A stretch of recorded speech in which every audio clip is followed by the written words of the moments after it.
Hello and thanks for joining us from our studios in Israel. I'm Aaron Porras here with ILTV's Morning Brief. With the coronavirus death toll in Israel slipping into the 60s Tuesday morning, Israeli Prime Minister Netanyahu has announced that the nation will be entering a full lockdown.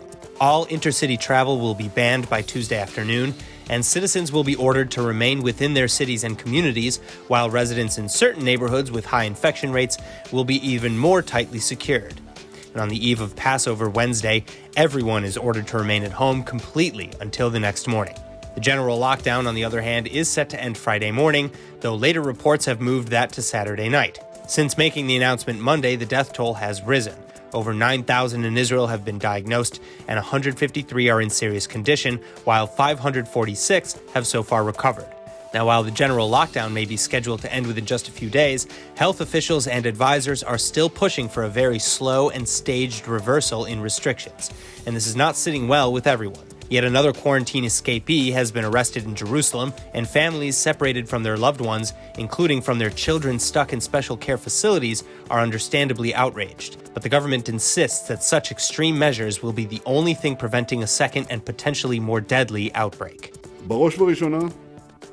בראש ובראשונה אזרחי ישראל, זה תלוי בכם.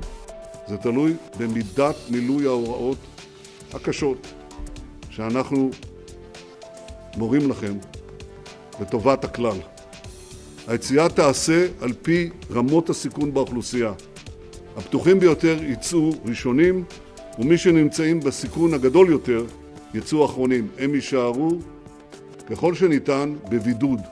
Numbers of COVID-19 patients in the West Bank and Gaza have also been rising now in a dangerous and recognizable pattern.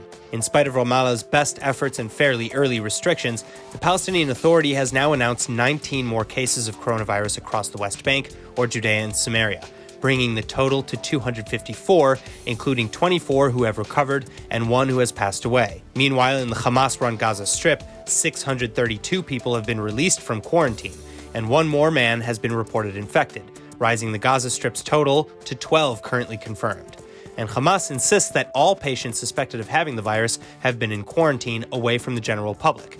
In fact, Gaza has also reportedly taken very drastic measures to stem the spread of the disease in the Strip.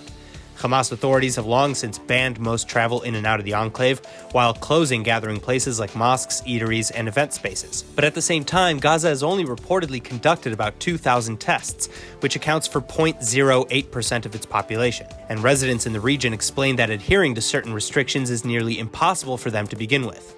So as more and more testing kits donated to Gaza trickle in, these numbers may soon balloon.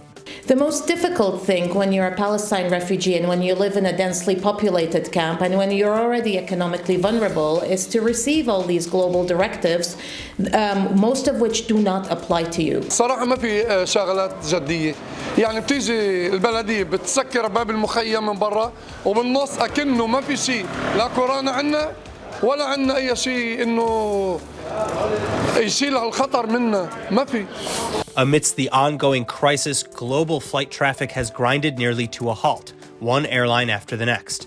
But now Israelis trapped abroad have yet another obstacle between them and getting home: finding enough compatriots for the trip. The Israeli embassy in Argentina is now scrambling to find enough Israelis who need a lift back home to Israel, and they're not looking for much.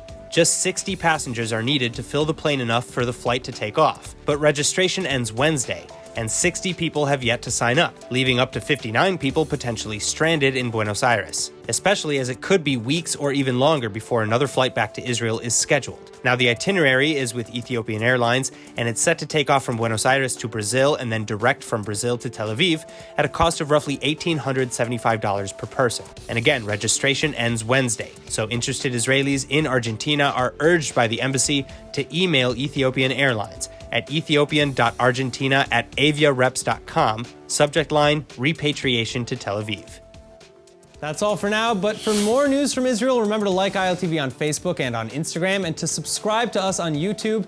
I'm Aaron Porras, and see you later with our main daily broadcast from Israel at 2 p.m. Eastern Time.